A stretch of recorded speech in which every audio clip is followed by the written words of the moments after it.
Good evening, ladies and gentlemen. Boca Raton, I would like to thank you for attending the 2018 Boca Raton Candidates Forum for the special election on August 28th, 2018. The Federation of Boca Raton Homeowners was created to represent the homeowners and the residents within our city. Founded in 1967, the Federation serves as the community voice for all homeowners. As a nonpartisan, non-political organization, we encourage any homeowner or condominium association to join the Federation. Together we have a voice, and with a voice we have a say in how our tax money is spent within our city. Please have your association join the Federation. If you need assistance, please seek out any of our executive board members. They will be happy to help you. The Candidates Forum today is sponsored by the Federation of Boca Raton Homeowner Associations. I am Craig Fox, chairman of the Federation. I am joined today by the Federation executive board members. Executive board members, thank you for your hard work, and please stand to be recognized at this time.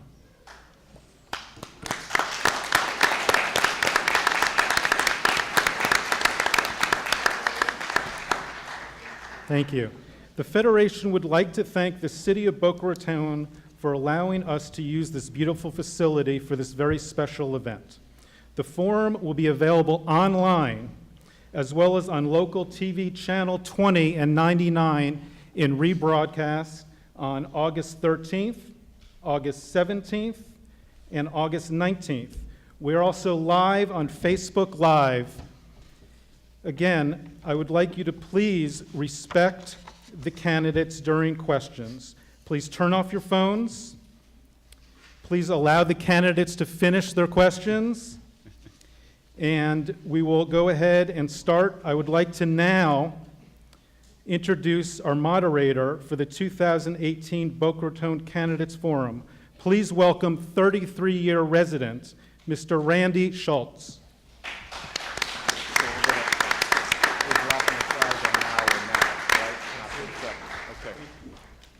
Good evening. Thank you all for coming. And just so the candidates know, it is just about close to 10 after 7. The hour starts now. We will not take your time away, and we will not take an hour away from the mayoral candidates.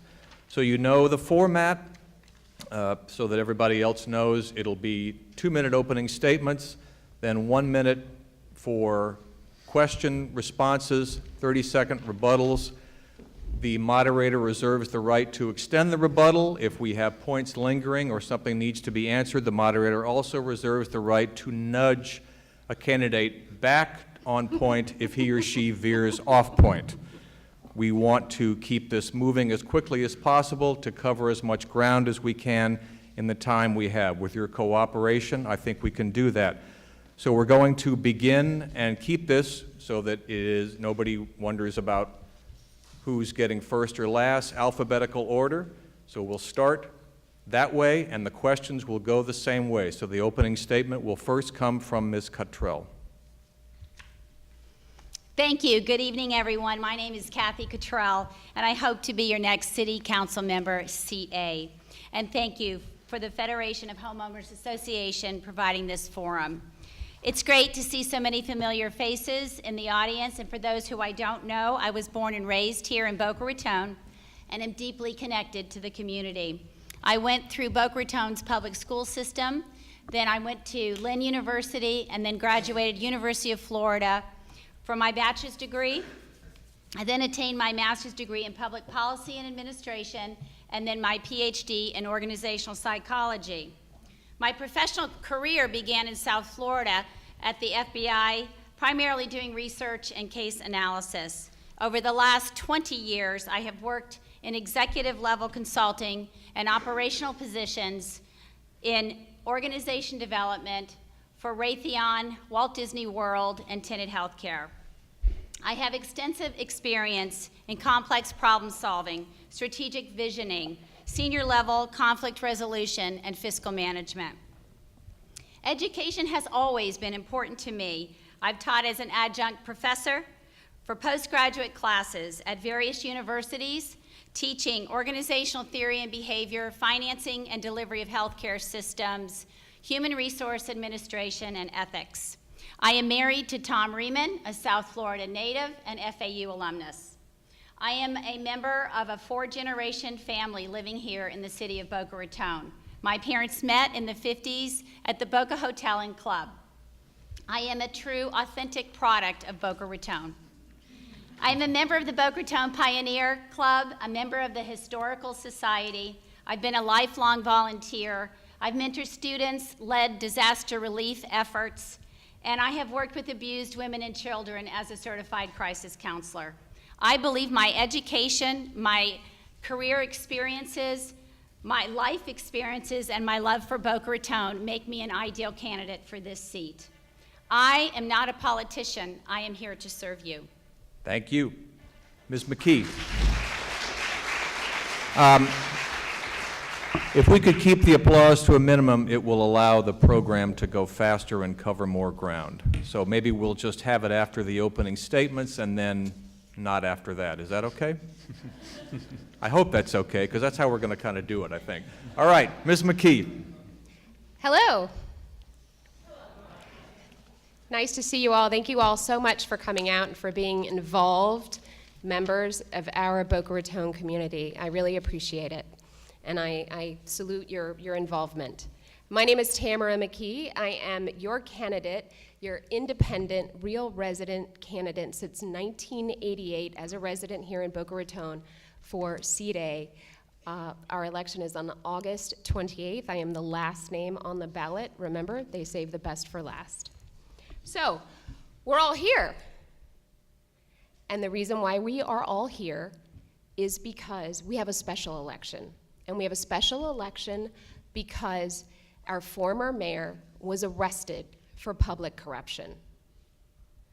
So the entire reason that she is here, or he is here, or I am here, or Mr. Singer is here, or Mr. Zaccaro is here, or all of you are here, or we're spending $60,000 on this election, is because we need transparency in Boca Raton. I will tell you that my fellow candidates have what I call bad faith bios. Mr. Thompson wants you to believe that he is a longtime resident, that he is an engineer, that he is an education expert, that he was offered a job by the Greater Beaches and Parks District of Boca Raton. None of those are true. And Ms. Cottrell, while she's come back after spending most of her life outside of this city, and I'm happy that she's here, that she's involved, I am the real resident candidate. I have 20 years here. I have 48 years of cumulative experience in our public schools, raising 4 children. And I'm a founding member of Boca Raton High School PTSA. I have quasi-judicial, quasi-legislative, fiduciary duties for 6 years. Thank you very much. Thank you. Mr. Thompson. When it comes to Boca Raton, there's just something about it that's unique, unlike anywhere else. We have a quality of life here that is unsurpassed in South Florida. And there's something that brought all of us here at one point or another. For some people, it was a job, maybe through IBM. For others, it was our weather, our beaches, our parks. For other folks, they came here for education. And that's what happened to my folks. My mom and dad met here the same year that the Federation was founded in 1967 at the newly created, what was then new, Florida Atlantic University. They met in the library, fell in love, got married, and I suppose, am the result, me and my brother. So, and that makes me, I think, a product of Boca Raton, just the same. No, it's true, I haven't lived in Boca Raton my whole life. I grew up in Coral Springs. But that gives me a perspective, I think, and it's an important one. The perspective is, because I've lived elsewhere, can recognize the fact that we have such a unique quality of life here. And it's a product of a bunch of different things. So one of the biggest part, I think, is safety. Another part is the beaches and the parks that I mentioned before. Another is the quality schools. Those things that make our quality of life so unique here, those things are what make me the best candidate for this office. Because I either have experience working to preserve those things, or I have the support of those who do. I don't get a chance to give you a closing statement today, so I'm going to kind of do it right now. Elections are job interviews, and you all are the boss. You get to decide who the best candidate is to fill the vacancy that you have. Find the best candidate who fits the skill set that you need up here at City Council. Who can best address the problems we have? And as you'll hear tonight, ladies and gentlemen, that's me. Thank you. Can I read that? There are no rebuttals on the opening statement. I'm sure any candidate who wants to might be able to find a way to slip something in as the debate goes on. Okay, that was the unplugged part of the show. Now let's go to some substance. Ms. Cottrell, your question goes to you first. You are campaigning as the resident-friendly candidate. What does that actually mean? Is it something, or is it just a slogan that's been successful in 2 other campaigns? And by that slogan, do you imply that the other candidates in the race are resident-unfriendly? Resident-friendly means to me that a candidate is representing what the residents expect in their council members. I have been out walking, talking to my neighbors, talking to people who live in this city, asking the residents what's of concern to them. And what I want to do is represent what is of concern to them when elected on city council, and what is concern of our citizens, everyone that I have spoken to, is the fact that they are frustrated with overdevelopment. And I believe our council over the years have not paid attention to what is on the mind of the residents. So that's what I mean by resident-friendly. We are here to serve the residents. And are your opponents resident-unfriendly? I would say that they're representing different issues, not necessarily those of the residents. Okay. Ms. McKee, rebuttal? Could you ask me the question again, please? It was the question of what resident-friendly means, and whether you then are resident-unfriendly. Okay, I'm not resident unfriendly. And what resident-friendly means to me, and that's not one of the phrases I'm using in my campaign. One of the phrases I'm using in my campaign is I'm the real resident. And that means that I've been here for 20 years. I've been paying taxes for 20 years. I've raised 4 children here. I've been involved in 8 public schools. I've been involved in over 30 nonprofit organizations, actively volunteering. Everything from Sabre Soccer to Boca Ballet to Hospice by the Sea to A.D. Henderson to Boca Helping Hands. So I think I know I'm the real resident, and I know that I'm resident friendly, and I know that because I go door to door and I talk to people and I give them my cell phone number and I speak with them and I Okay. engage with them. Thank you. Mr. Thompson? Here's what I think resident-friendly means. It means solving the problems that we have here in the city for all the residents. And there's a couple such problems that we have here in Boca. The biggest one, I think, is traffic. Traffic is one of those things that no matter whether you like the building or you don't, nobody likes the additional cars on the road, and I get that. What I think Ms. McKee was referring to earlier was the fact that I do have an engineering degree. I worked at a civil engineering firm that did transportation engineering, traffic studies, parking studies, and that I have experience, real-world experience, doing those exact. Do I need some help? I feel ya. Okay, get it? Okay. Extra 10 seconds. Okay. Extra 10 seconds, starting now. So resident-friendly means putting somebody in place who can fix the traffic problems. Ladies and gentlemen, that's me. The second is schools. We'll talk more about school overcrowding in a minute. I'm the one who has experience doing that very same thing, Okay. too. That's resident-friendly. All right. This question is for Ms. McKee. In your questionnaire to the Sun Sentinel, you said that the city manager was going to be gone in 2020 and the next council would pick his replacement. but actually he didn't go into the drop program until last year, so he won't be gone until 2022. If that bit of policy, if you got that bit of policy wrong, how would you persuade the audience here and the voters that you have the grasp of city issues to serve on the council? My point in answering that question is that our city manager of 29 plus years is leaving our system.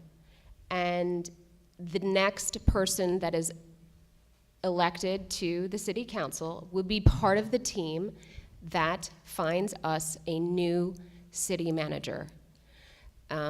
So succession is very important, and making sure that the institutional wisdom from someone who's been here for so long and who's been the captain of the ship for so long is not lost, that there's a good transition, there's a good succession plan, that it's planned. That's what I am in favor of, that's what I'm capable of doing, and that's what I know that I can do in the upcoming term for which I will be elected. Okay, 30 seconds, Mr. Thompson, rebuttal on the point of grasp of city issues for the candidates.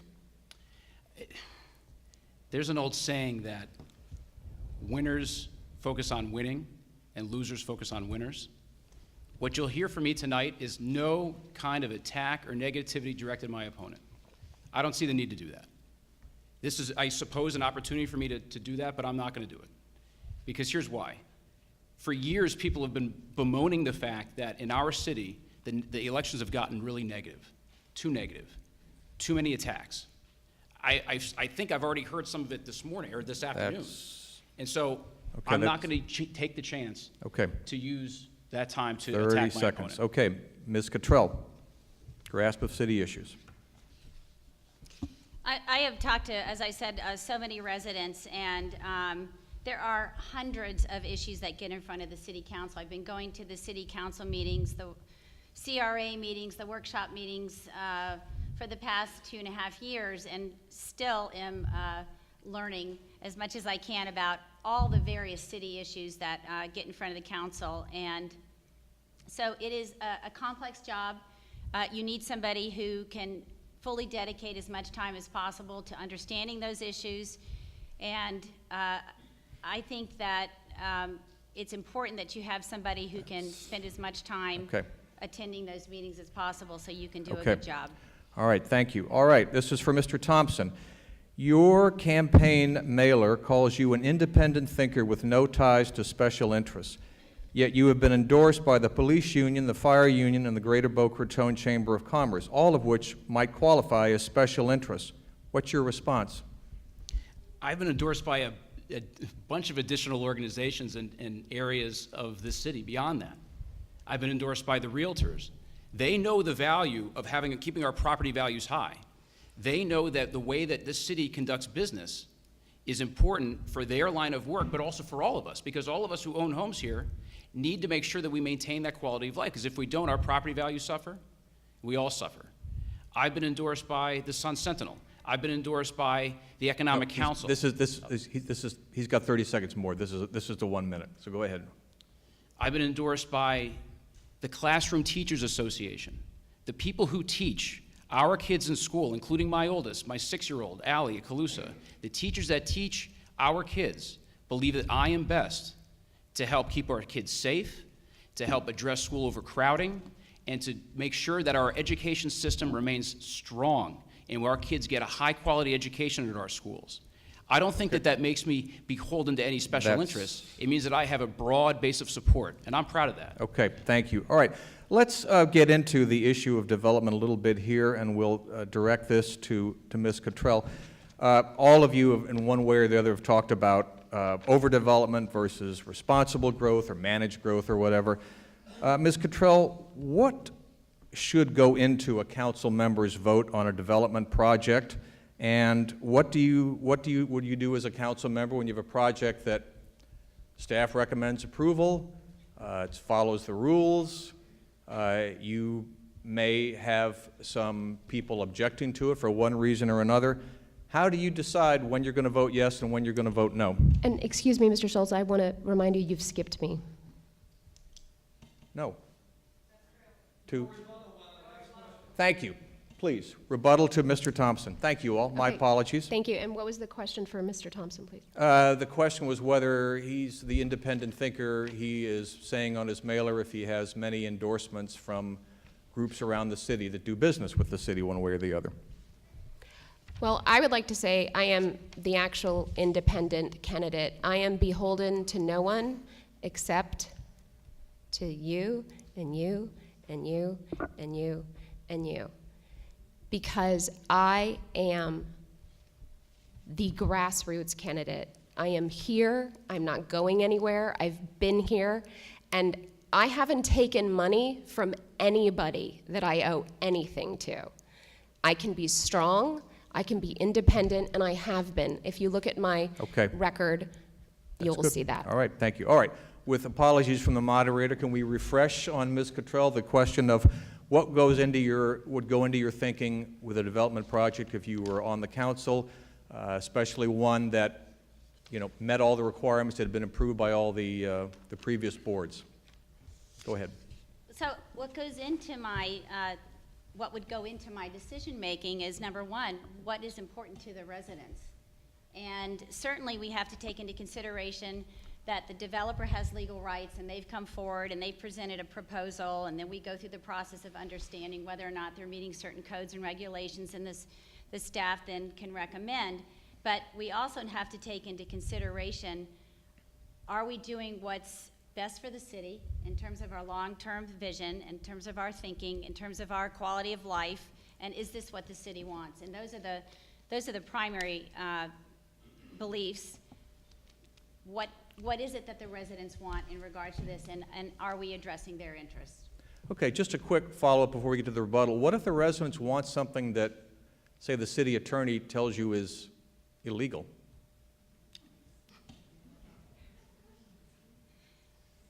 I mean, are you suggesting that I suggest to No, the no, residents that we I'm do not. something illegal? But the question is what the residents want. Well, you know, residents want a lot of things, but sometimes Yeah, and you're- they don't always get it. Okay, all right.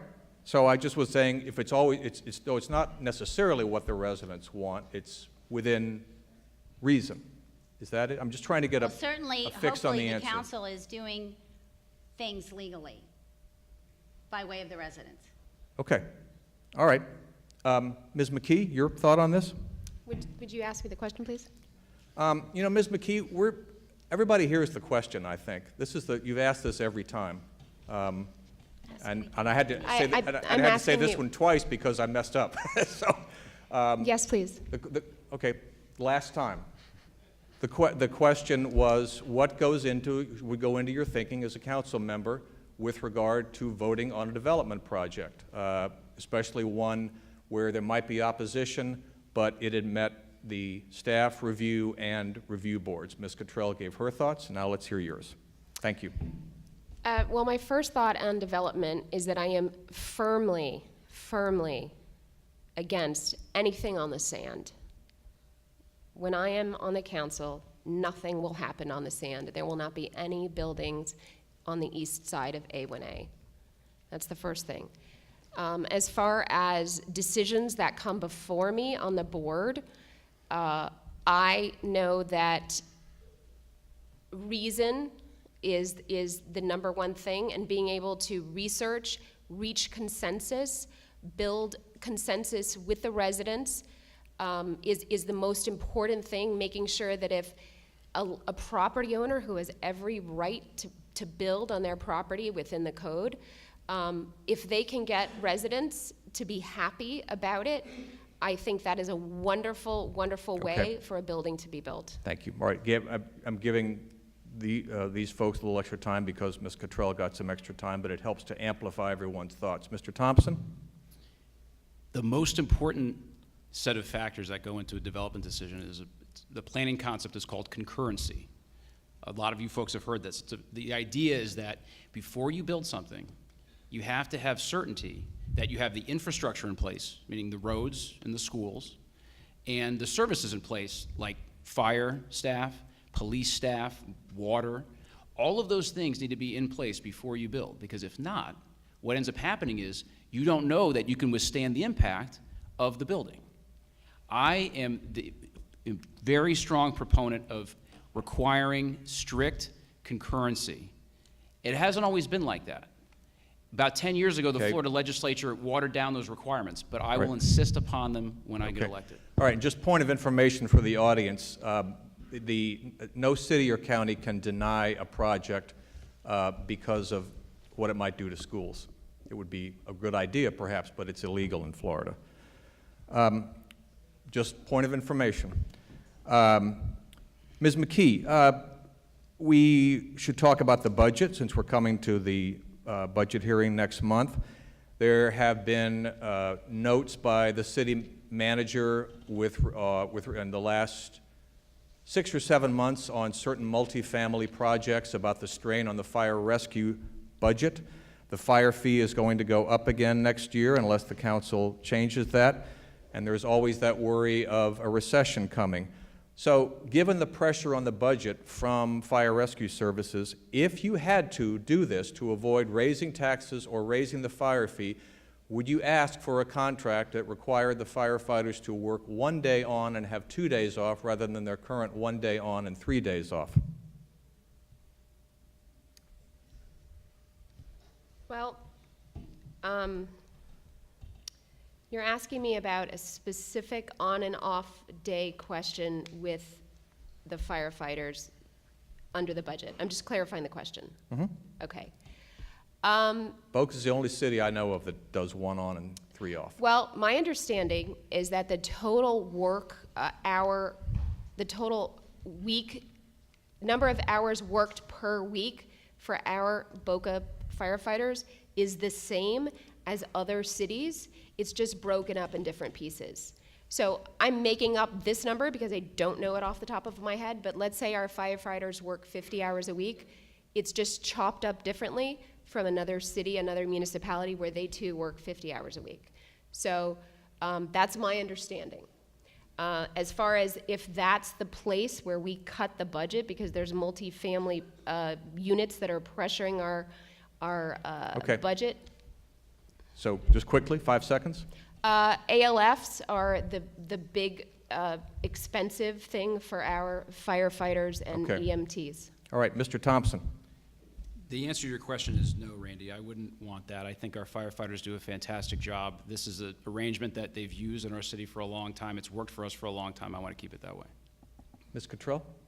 Yeah, I would completely leave that up to the fire chief. They know their business better than we do, and I would keep it the same and find other ways to meet any deficits. Okay. Mr. Thompson, the next council will probably have to make a formal decision on whether to grant the Beach and Park District's request for direct money toward the renovation of the former Ocean Breeze golf course.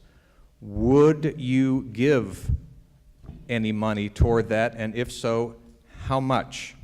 And second part of the question, what would you like to have the city do with the proceeds from the sale of the Western Golf Course, which now is supposed to close for $65 million? Thank you. Yes, I would give them the money. I would use the proceeds from the sale of the course in the western communities once it was complete. It was bought with the expectation that the city would help finance it. I mean, that was clear from the beginning. And so I think we need to make good on that. And since I have at least some bit of time left, I'm going to address one of the comments that Ms. McKee mentioned about the Greater Beach and Park District.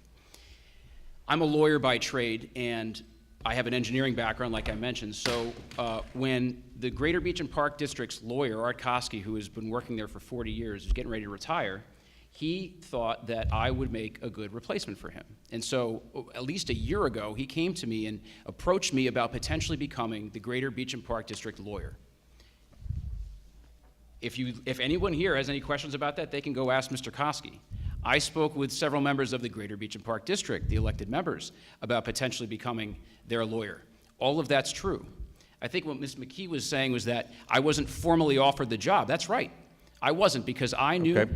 that I wanted to serve our city in this role, Okay. the city council. And just a quick follow-up, so how much money would you give toward Ocean Breeze?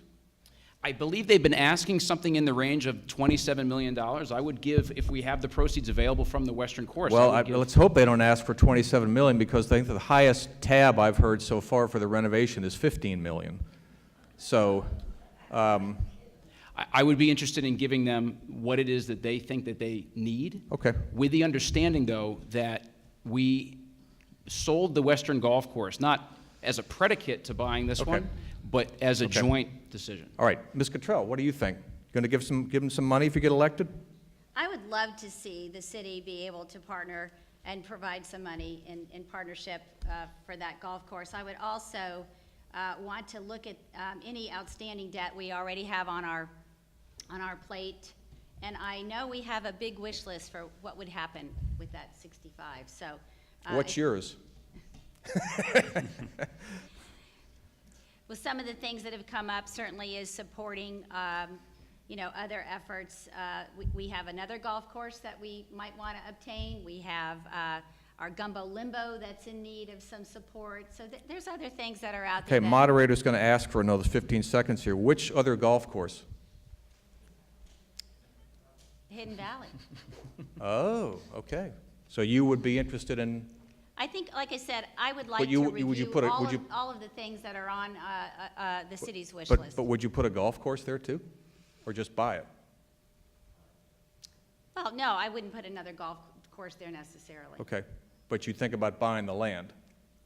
It's a part of our discussion that we've been having. Okay, all right, thank you. Ms. McKee, you'll get 45 seconds on this, or a minute, because we discussed this a lot. This is a good topic. Go ahead, sorry. Okay, so the Western Golf Course is being sold for approximately $65 million. It was bought with a promise to the Boca Raton voters because they approved the bond to buy this. So many years ago, the city of Boca went to you all way back when and said, hey, we're going to make a promise. You let us write this bond, and we're going to go buy this beautiful land, and it's going to be for you all. Well, you know what? I think the city of Boca Raton should keep their promises. I think the $65 million that is being made from the sale of that property should buy future green space. Again, just a quick follow-up here. When did the voters approve the bond for the Ocean Breeze course? I don't have the date on that. I'm not talking Okay. about Ocean Breeze. Western Course. The Western The Western course, okay. Yes. All right, clarification, thank you. Okay, all right. Ms. Cottrell, do you support the idea that council members have discussed of a new downtown campus along the roughly, in and around the 30 acres, City Hall, library, you know the area down there? Do you like that idea, and if so, what should be on it? I do like the idea that there's a discussion taking place and there's consultants looking at that. And I think that, there's an opportunity for improvement. At the last strategy meeting that was held May in this year, there were reports from different city staff members saying that, there's definitely some infrastructure opportunities. Some of the buildings are old. They've been there for a long time. So absolutely, I would think that that's a good direction. Now, I don't think it has to be exorbitant, but I'm looking forward to the plans and the discussion, and I'd like to hear more from the residents as to what they would like to see there. Okay. Ms. McKee? So I would venture to say that most residents of Boca Raton never go to City Hall unless they forget to pay their water bill or they want to come and speak at a City Hall meeting. I am not a fan of increasing our square feet of our City Hall so that it can be filled possibly with extra layers of bureaucracy. I'm just not. If we have a building that's unsafe, that's inefficient, I'm all for rebuilding it, but I'm not for a Taj Mahal. I want our City Hall to be lean and green and Okay. efficient. And just as a follow, what have you thought of the discussion so far in the reports from the consultant? The plans I've seen involve a parking lot, possibly a performing arts center on a second level, that type of thing. You like that idea? I mean, given what I just said, I'm much more in favor of a parking lot with a performing arts center than just a new city hall. Okay. Mr. Thompson? Part of the plans that the consultant put together called for a parking garage and a parking lot. I think we have a parking lot already. But I would want certainly a new parking garage in our downtown campus. I would also want a performing arts center in the event that it wasn't elsewhere. And there have been discussions about having it closer to the Spanish River Library. So long as we have one in Boca, it doesn't necessarily have to be on our city campus, but I think Boca is a beautiful enough place and a cultured enough place that we need to have a cultural arts, performing arts center here, and I want to have that be part of it. And just to avoid the conspiracy theories that might spin out, would you all like to take a chance now, take the opportunity now and say that you don't want to get rid of the Meisner Park Amphitheater? Absolutely Correct. not. I love that. There we go. Okay, tell everybody on social media, nobody started this. Randy, if I may, I would like to comment as well on the Cultural Center. I didn't get a chance to do that. I just want to say I agree with that. Okay, I all would right. support that. All right, that'd be good. Okay, now we'll get to the topic a couple of you have referenced, and we'll go into detail. And we'll start with you, Ms. McKee. What more, if anything, should the city do, and that would mean the council and the administration, regarding school crowding and safety? Take it away. So, as I said, I have 48 cumulative years as a parent and a volunteer and an advocate in our public schools. I'm a founding member of Boca Raton High School PTSA, and I have been on the front lines of school crowding and school safety for the past 20 years. And the number one thing that we can do in the city of Boca Raton to relieve school crowding is to make sure that the school district is stopping boundary jumpers. That is the number one thing that we can do. And that is their job. It is not our job, it is their job, but we need to make sure that they are doing that.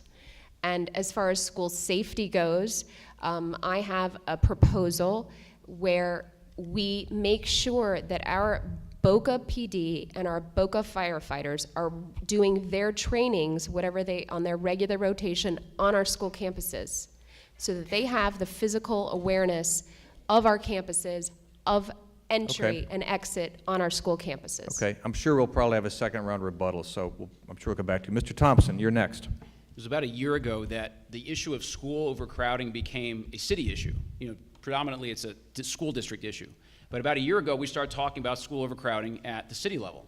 And the city was able to come up with a solution to help fix the school overcrowding problem by itself. Here's what it did. The school district was planning on building a new school way out west that would have, had it addressed the school overcrowding here in Boca, it would have drawn students to have to go bust and be out in the western communities. But what that fell through, this new school did, but the city came up with a plan to get a new school built here in the city so that Boca students can stay in Boca schools, which is a very, very important thing. Okay, if we could just get, I think everybody knows that's been done. The question is, what now, in addition to what has been done, if anything? This new school, O5C, once open, will address largely the school overcrowding issue. Those are the kinds of things that cause the city to create the education task force, which I stood up to be appointed to and was elected as vice chair. We've been fighting for those very same things this entire year. All right, we'll come back. Ms. Cottrell? Anything in addition? I'm sorry? Anything in addition to what has happened so far should the council do?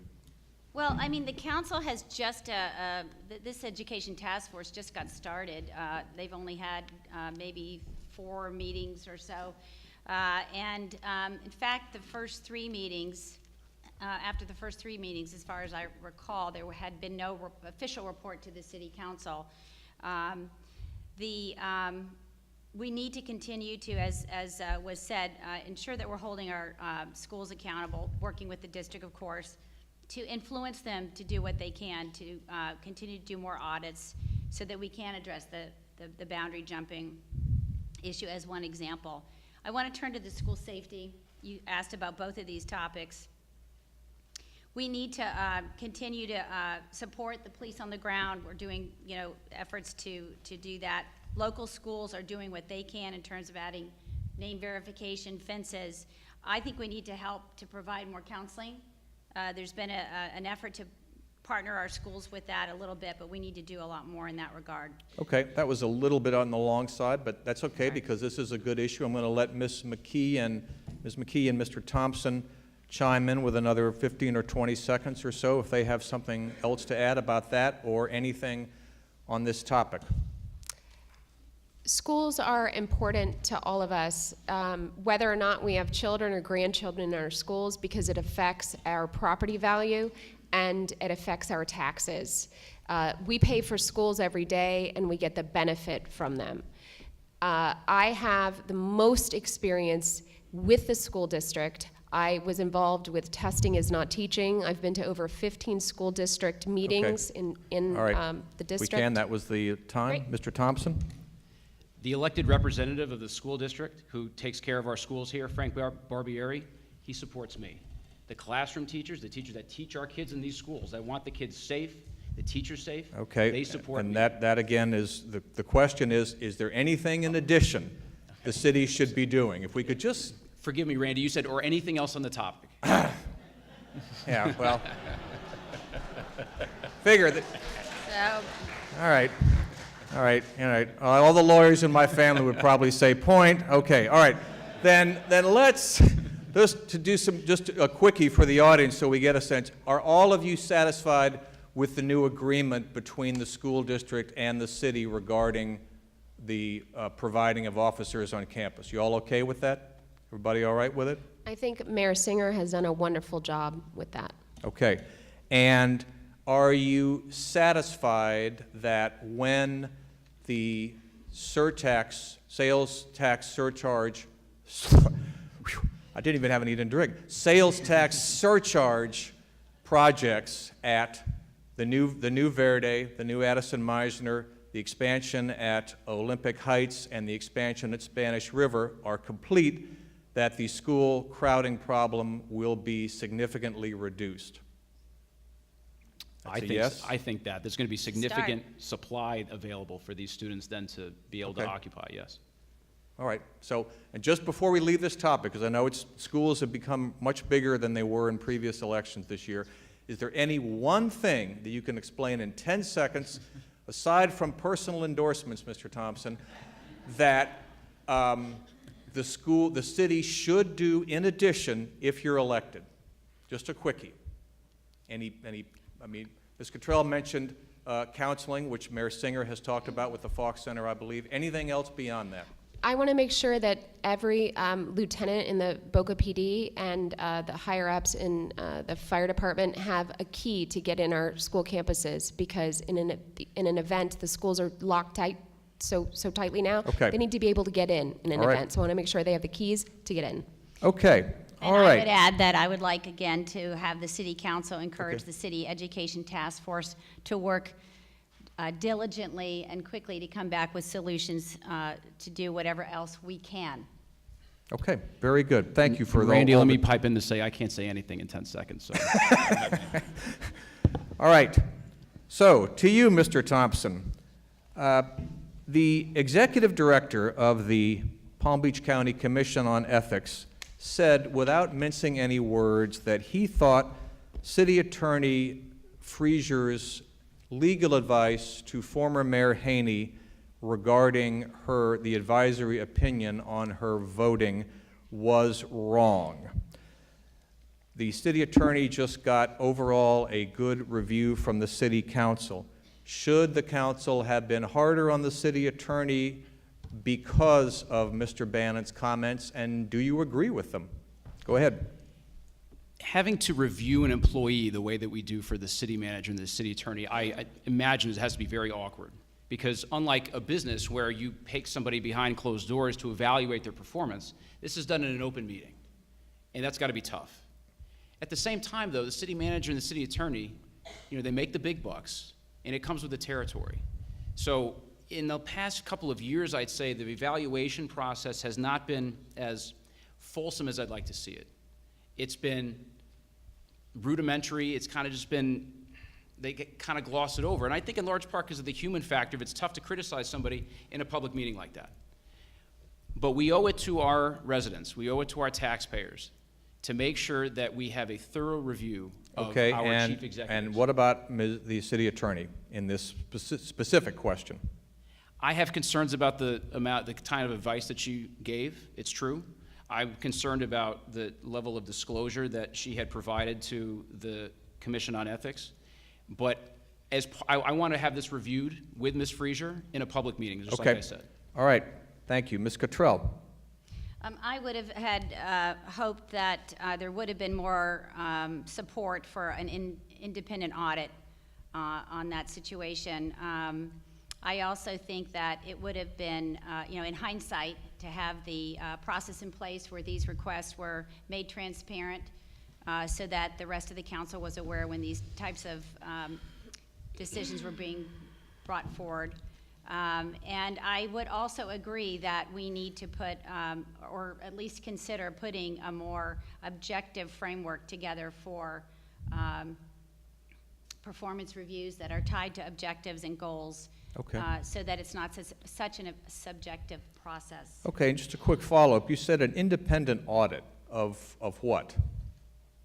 I believe there was a request at a city council meeting at one point where they were discussing that they could have considered having an independent audit of the performance of that process. Okay. All right. Ms. McKee. Okay, so we have a city attorney, and she has a client, and the client is the city of Boca Raton. And I do not think that in what she advised Mayor Haney, I don't think she behaved like an attorney representing a client. She was behaving like a defense attorney. She was not behaving like an attorney for the city of Boca Raton, for our interests, for the city, for our corporate interest, and for our residents. And so I think she shirked her duty, and that's it. Okay. All right. This next question is for Ms. Cottrell. We're going to venture into nuisances of a different kind now. Do you believe that the city should ask for and pay for an iguana eradication program? This is a question by popular demand from the Federation. So I would say this, having heard that topic might be one of tonight's questions, as I said to somebody here in the audience earlier, if I do think we should assess the problem. If it is that serious, I think we should get a recommendation from one of the city staff members who would be most likely responsible for handling that, and possibly put together a fund for trapping or whatever the best recommendation would be. And I also mentioned that there's a lot of good recipes that I've heard for iguanas that actually have been published recently, so I think there's an opportunity there as well. yeah, I'm just going to call your attention to the recent Sun Sentinel headline that referred to them as chicken of the trees. So, yeah, all right. For that. Okay, Ms. McKee, your rebuttal here. I would want the city of Boca Raton to partner with Fish and Wildlife, and they need to go. They need to The go. iguanas, not the Fish and Wildlife Conservation yes, Commission. Sir. Yes, sir. All Thank right. you for that. Just so we're clear. Much like we have the python hunt program, I think we could have the same thing for iguanas. Okay. They're invasive. They don't belong here. Mr. Thompson? These are menaces that have taken over our city. It's one thing we all agree on. They're in the east, they're in the west, they're on the beach, they're in our parks, they're in our schools, they are everywhere. These iguanas are occupying our city and they must go. We shall fight them on the beaches. We shall fight them in the suburbs. We shall fight them at the airport. We will never surrender. Okay, good. All right. Actually, I mean, it is. I'm with you. I'm with you. All right. All right, Ms. McKee, back to something that is equally substantial, but perhaps less, with a different tone. Should the city spend any more on the wildflower property than it has budgeted for this year and next, that amount being $4.3 million? Spend it for what? There have been calls to do more on the wildlife, I'm back on the iguana question, on the wildflower property in Silver Palm. Well, I know there's a Vision 2020 program, and so I think that's part of it, and I would defer to that program that's being developed for that entire area. Well, yeah, but just follow up, whatever refer that comes back to the council, you have to make the decision on whether you approve more than that. Well, when an ordinance is put in front of me, I will vote on it accordingly. Okay, Mr. Thompson? I think the city spent $7.5 million buying it. They budgeted $4.5 million to make it into a park. I think that should be enough, but it has to be an attraction for folks. This is like right in the middle, the heart of our beautiful intercoastal area. I think it needs to have something that attracts people to it, because right now it doesn't. And so long as that $4.5 million gets rid of the iguanas that are in there, I'll be satisfied. Okay. Ms. Cottrell?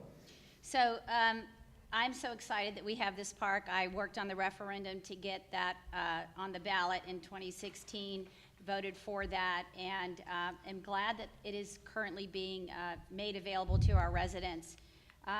I would certainly like to start with the $4.2 million before we add more to that. And I went to the Green Living Advisory meeting a couple weeks ago, where they did talk about, more about moving forward on the 2020 vision that was mentioned. So I'm really excited that we're making it available. And I would say the first priority is it has to be safe. And once we nail that, let's keep going and get it available, get it open. I mean, it's open, but let's get it moving. All right. Mr. Thompson, we will come back now to evaluations. Please assess the performance of the city manager.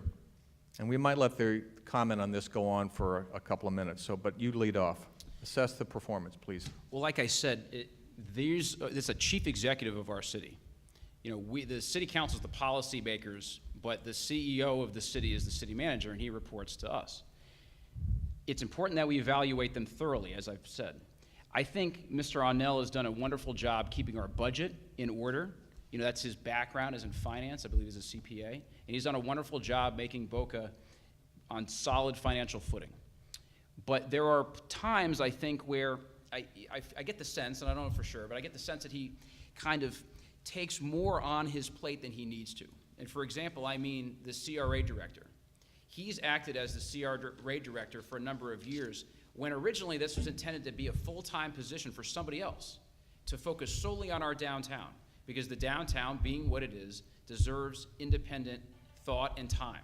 So my evaluations are generally good, but he needs to be able to delegate a little bit better. Okay. Ms. Cottrell? So we are fortunate to have a financially sound city, and I would like to see us, when elected, I would like to try to bring as much of the inner workings of our city that we can, and make it as much as transparent as available to our residents. And I would say that I know we are having independent meetings with our city manager, the council members, before the city meeting. I would like to see us do whatever we can just to make more of those meetings available in terms of transparency, if possible. How?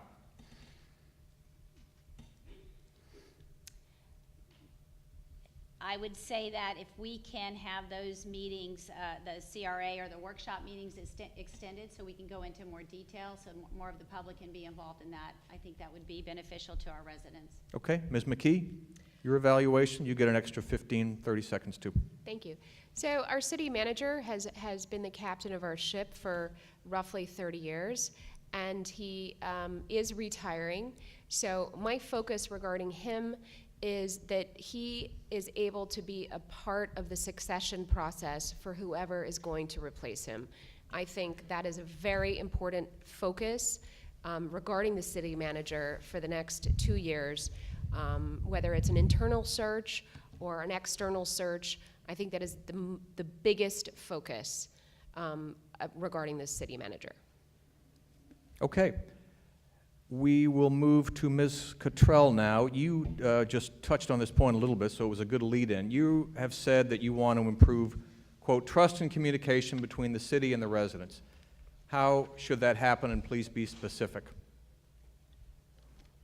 Well, let me start by just clarifying a couple things.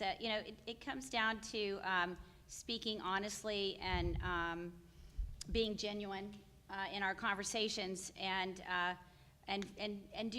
doing fact finding and clarifying data. For instance, I'll use this as an example. When asked about, or when Tamara mentioned that she's lived here longer than anyone. Collectively, I have lived here in this city longer than both of my opponents combined. That's just an example of, I think we need to do everything we can to just open the lines of communication. There's a lot of work that's been done through our city communications manager, Chrissy, to start to make full advantage of all of our social media and just do everything we can to possibly have more of these forums to bring our residents together with our city council members. Okay. Ms. McKee? Okay, so if you look at our city charter and our city ordinances, our city council has the scope of responsibility, which is called quasi-judicial. They make decisions that matter, and quasi-legislative, which they write laws, essentially. I am the only candidate here who has quasi-judicial and quasi-legislative experience. Additionally, I have disciplinary and fiduciary experience under the sunshine for 6 years protecting consumers in Boca Raton and across the entire state of Florida for the Florida Real Estate Appraisers Board. And that actually is part of his question, and that is, because I've sat on a board, I understand parliamentary process. I understand how decisions are made Okay, on we're the going dais. to wrap it up with, is there a specific? Council That's what we're members looking for. should not be able to have private texts I mean, Of any kind? of any, to each other. Would If they- you have, Of course they our, should. well, that's not what's going on. What do you mean? What do you mean? Well, so if you have a city-provided phone, your emails are public record, but your texts are not. And I would introduce technology to make sure that all the city council's texts are also recorded as public record. Relating to city business, or like yeah, my text I with my mean- wife? If you have, no, if you have a city phone, if you have a city technology, it needs to be public record. The texts now are not public record. If it's on city technology, they are not public You record. want to chime in, Ms. Cottrell? Oh, I just wanted to clarify and just make it known that I also have quasi-judicial and ex parte experience, having worked on the Okay. zoning board of adjustment. This was on the point of texting, but, I- okay, I'll withhold on that. okay. I guess I'm unclear if you're suggesting that there are text messages between members of the city council relating to city business. I mean, that's a very Are you serious saying that there- accusation you're you're saying making. there's sunshine law That's violations a sunshine going law on? violation, is that what you're saying? That's exactly what I'm saying. But do you Wait, have? who? By whom, and how do you know this? Okay, so city council members now are provided technology. Their texts are Right. not Well, sure. documented. Okay. They're not but- documented, But is you're, my point. but you're saying that Well, if they're not documented, well, then They it can't seems be- like the precise thing you're trying to say is you don't know if it's not happening, but you said you but you think can't it is request happening. it. So if it's not requestable, then it's silent. It's in the dark, it's not in the sunshine. Right, but I just don't I don't think. know, I'm a taxpayer, and me, if, me too. right, So- we all are, and I right. think, I mean, But- if we but can get their we emails, why can't tend we to get have- their texts? We tend to want these debates to focus on facts and what we That's know and That's where. an actual fact. It's not under the sunshine. Well, Their but- texts but are not. Then but again, you're drawable. saying that this is happening between council members, that No, they're that's violating not what I law. said. What I said is Okay. text So just- messages on city technology is not But just before we pullable. leave this, because we're almost out of time, do you want to, as they say in Congress, whatever it is, revise and amend your remarks to say that you do not believe, you are not making an accusation that current I council members... am not making an Okay. accusation. There we No, go. I'm All not. right. Very good. Okay, we have 5 minutes left. We're going to do like wait, don't tell me, and maybe a little bit of a lightning round here if we can with a couple of last quickies. We'll just, same order, alphabetically. Do you favor outsourcing of residential garbage collection? Maybe 15 seconds. Bing. I would want to do more research on that. Okay. Ms. McKee? For that guy, the garbage and the recycling, not the trash pickup. Okay, but that's what's being contemplated is the trash Right, so I'm in pickup. agreement with that. For You the, think- no, not the refuse. I don't know what the proper term is, not for the yard trash. Okay, well, For the garbage cans. Right, well, that's, Because we have a recycling, space, there's the recycling, and the garbage. This would not be for commercial, this would only be for residential. Right. And so So it the- would be this. So what I'm answering your question. I am not opposed to it for the garbage, which is in our cans, and the recycling. I am opposed to it for the refuse, i.e. Oh, if we- debris. Debris, hurricane. yeah, And the city cloth. the city is not contemplating Right, so outsourcing that. Okay. To answer Mr. your question, Thompson? yes. No, the answer is no. Our trash men and women do a fantastic job. I do not want to see them replaced. Okay, and starting again from this side, do any of you favor changes to or abolition of ordinances 4035, which governs the downtown, and 5052, which allows extra height in return for architecture guidelines? Ms. Cottrell? I know those are being reviewed and coming up under review in the next few months, and I do think that we should be open to factoring in what the residents would want on that in terms of changes. Okay, but you don't have any in mind yourself? You don't, Well, none at this time? No, I certainly would take into consideration that we could review those changes, absolutely. All right, Ms. McKee? I think we need a new vision for Boca Raton, a broad, general vision of what we are doing, rather than the band-aided hodgepodge ordinances that are brought up from the 60s. So I am immensely in favor of new ordinances based on the current realities in the city of Boca Raton, given that we have Okay. almost 100,000 residents now. Mr. Thompson? 4035 has served us well for a long time. It hasn't been since the 60s, but it's been for a long time. And I think it just needs to be enforced as written. That's what I stand for, enforcing it as written. And 5052? That's something of a different question. That one I'm willing to review and take. I would want to see some input from folks because that one has not exactly served us well in the same way that 4035 has. Okay. All right, nope. We are at the end of our hour. Please give all the candidates a big round of applause.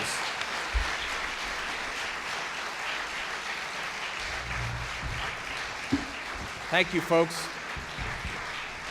We'll take, don't run off. It's going to be a very brief break. So, all right, gentlemen, same drill as the last one. Shh. Silenzio. Grazie. 2 minutes, opening statement, and if you could, please try to emphasize why you think you're the best candidate in this race. And we'll go the same way, alphabetical. Mr. Korn, go ahead. Good evening. My name is Bernie Korn, born and bred in Manhattan, New York. I am a former New York City law enforcement officer. I cannot be bribed. You did not see my signs. I only have 2.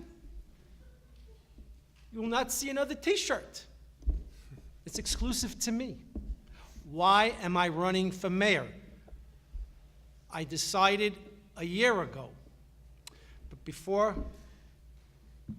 I talk about that, I am a federal election commission candidate. I am registered. My certification number, you should write it down and check me out. Ms. Korn, does this relate to your candidacy for mayor of Boca? Because that's what we're talking about here tonight. We're going to stick on that point. I am here to end corruption in Boca Raton. I take no political contributions because in Boca Raton, political contributions are nothing but bribes. Mr. Korn, we're going to stay here on a debate based on reasonable facts and not accusations that you don't have any evidence for. Please stick to the point. Opening statement. I am a national political instructor. In March of 2020, I had 40% of my recruits sitting on stage. Yes, Mr. Korn, how does this relate to being mayor of Boca Raton? If you're not going to stay on the point, Mr. Korn, you're going to forfeit your time. Your choice. Okay, on to Mr. Singer. Thank you. Thank you, Randy. Good evening, everyone. I'm Mayor Scott Singer, and it's been my honor to serve the residents of Boca Raton the last 4 years, first as a city councilman, and during the last 3 months, during a very tumultuous time. It was in this room that we had 3 days of strategic planning, the first 3 business days after I had to become mayor following the incidents involving the prior mayor. And we've done our best to move forward. There are 3 things that set apart my candidacy. It's real partnership with residents. We've heard the term resident-friendly. I am resident-friendly, and the thousands of residents who I've interacted with and the more than 500 who've endorsed me understand this. Resident-friendly means constituent services, and I'm proud to see people in this audience here today because I reached out when others didn't. I had the first town hall series by any council member in more than a decade, and now by any city elected official in recent memory. And I've continued that, having a telephone town hall with 800 residents just last week, because that partnership is about uniting all parts of the city. That cooperation has served me well in my brief term as mayor, as we've had significant gains and successes with the Lake Worth Drainage District, where I intervened on behalf of residents who are grateful that they now have an opportunity to preserve their landscaping that they thought they would lose. In negotiations with the federal government to make sure that they kept the downtown post office here, and my collaboration and the city council's collaboration with the school district in getting a new school for Boca Raton, a plan I put together and I'm very proud of, and on school security issues as well as mental health. That collaboration with staff, with residents, and with other governmental entities is significant. It's experience. We've never had less experience collectively on the city council. We have 9 years collectively. Most council members have had more collectively, and that's very important at our city. We need someone experienced there who knows the issues, and of all the candidates running, I'm the only one who's had the opportunity to serve and know the facts, and I pride myself on that. I'm a lawyer, studied at Harvard, Georgetown Law, in a private practice, and the facts do matter to me. Third is my vision, because it was creative ideas that set me apart and helped propel our city forward. When school overcrowding came up, it came up because I had a conversation with Frank Barbieri, who lamented the Beach and Park District wouldn't give land. Started a conversation that led to our getting a new public school for Boca Raton. New ideas in terms of a communication staff, economic development staff, traffic ideas, and I'll tell you more gladly. I'm eager to keep serving you. Okay, Mr. Zuccaro, your turn. Hello, my name is Al Zuccaro, and I'm a candidate for mayor of Boca Raton. The August 28th special election is a citywide election, and all registered voters are eligible to vote. I'd like to take a moment to refer you to my campaign brochure and to tell you a little bit about my background. I'm a 36-year resident of Palm Beach County and a 10-year resident of Boca Raton. I have a Bachelor of Arts degree in economics from Fordham University, graduated magna cum laude, and a Juris Doctorate law degree from Nova Southeastern University. My law office is here in Boca Raton, and the bulk of my practice over the years has been in the area of immigration law, although I have done other areas of law which are not relevant to this conversation. You might also know me as the publisher of Boca Watch. For the past 6 years, we've tried to keep Boca Raton residents up to date about the many important issues affecting our city, including traffic, congestion, overdevelopment, school overcrowding, maintaining parks, green space, and public corruption. I also have an extensive experience in government. I previously served as a West Palm Beach City Commissioner from 1995 to 2002 and was elected President of the City Commission from 2000 to 2001. I am experienced in handling multi-million-dollar budgets of cities. Over the years, I have served on numerous boards and commissions, including the Palm Beach County Planning and Zoning Board, the Palm Beach County Office of Economic Development, Palm Beach County Convention and Visitors Bureau, and the International Film Festival, to name just a few. I'm also former chairman of the World Trade Center Palm Beach, and in that capacity I traveled to numerous countries promoting international trade.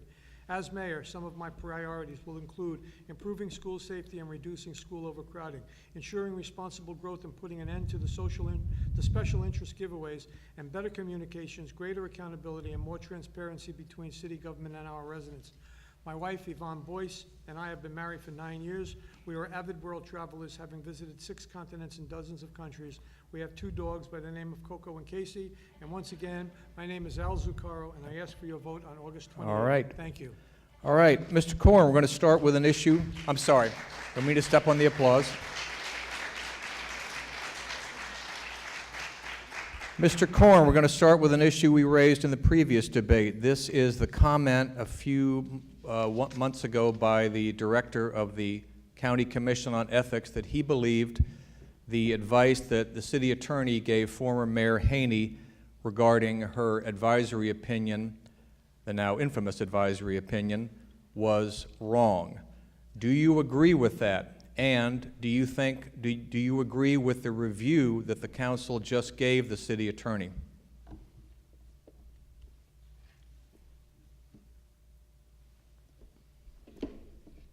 The members of the council have loyalty to the developers and builders. They are nothing but puppets on a string. Okay, Mr. Korn, that's, a laugh line, but it's not the answer to the question. Could you please respond to the question?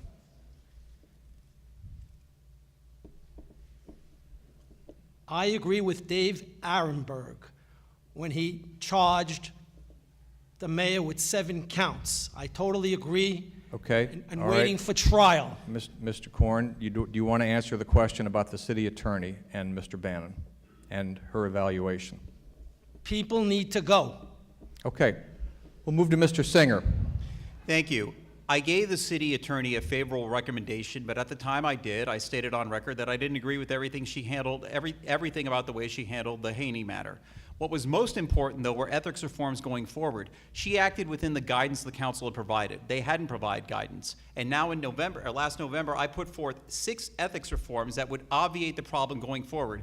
Greater transparency, ethics standards in dealing with outside counsel, the handling of this matter, and making sure that everything concerning an ethics opinion is now transparent going forward. Had those in place 5 years ago, we might not be in this situation now. I made the changes, or I put forward the changes, the council agreed to them, and they're now in place. That largely solved that issue. Okay.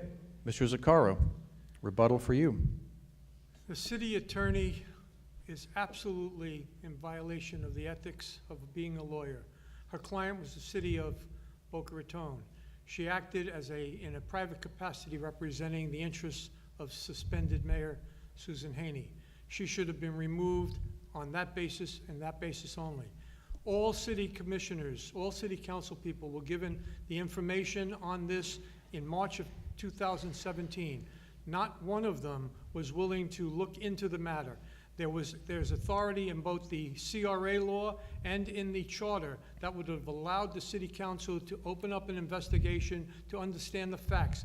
All sitting city council people at the time sat on their hands and did nothing. Allowed her to stay there. Okay, all right, we'll come back, but Mr. Singer gets his rebuttal now. I think we'll extend this a little bit, because I figured this might take some time. Go ahead, Mr. Singer. Thank you. Unfortunately, what Mr. Zuccaro has said and continued to say is false. As a matter of law, it's factually false. I did review what was presented at the time. Those who say everyone knew what was going on, clearly not, because in November when the Palm Beach Post broke the story about Susan Haney, 5 months later, facts emerged from an independent investigation done by law enforcement that resulted in the charges. It was not what was reported originally in the Palm Beach Post. We had a process in place. I said that in November, and the process needed to continue, and it has played out with the charges that have been proffered.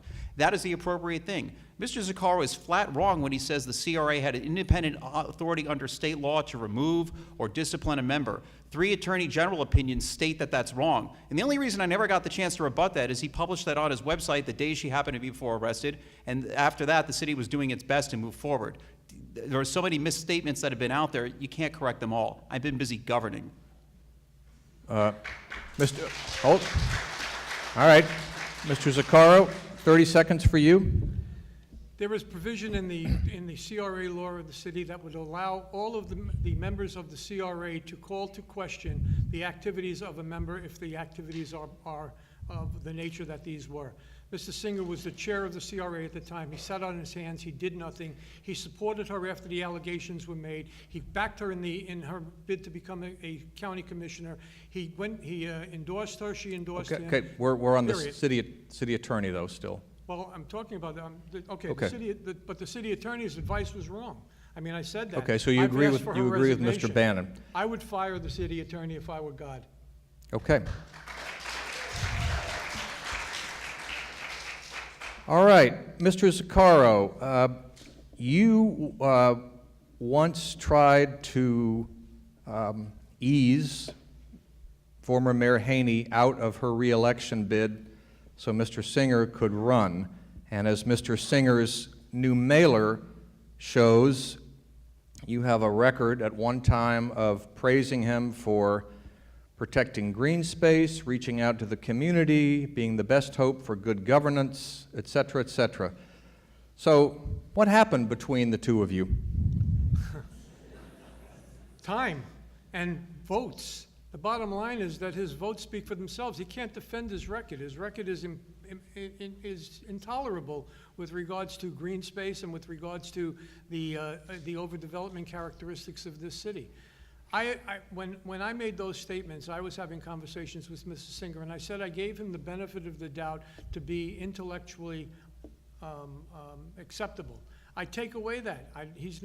I never said anything about him being corrupt, but intellectually he is not capable of being steady.